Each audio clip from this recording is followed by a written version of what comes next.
একজন মুসলিম মহিলা সাহাবীর কাপড় ধরে টান দিয়েছিল এক ইহুদি বনু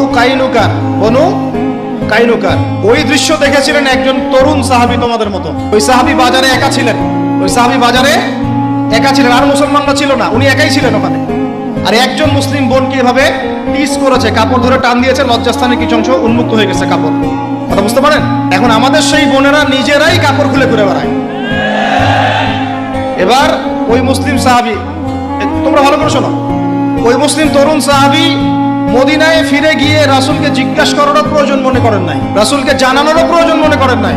তরোয়ালটা ছিল এখানে, বের করে ওই ইহুদির গর্দান নামায় দিয়েছে। এবার ইহুদিরা সবাই মিলে ওই মুসলিম সাহাবীকে আক্রমণ করে ওই মুসলিম সাহাবীকে শহীদ করে ফেলে। বুঝছেন? এই ঘটনা নবীর কোর্টে গেল, আর নবী সাল্লাল্লাহু আলাইহি ওয়াসাল্লাম বললেন, তোমরা এখন বর্ম করে বের হও, আমরা বনু কাইনুকাকে আক্রমণ করবো, ওদেরকে এখান থেকে বের করে দেব।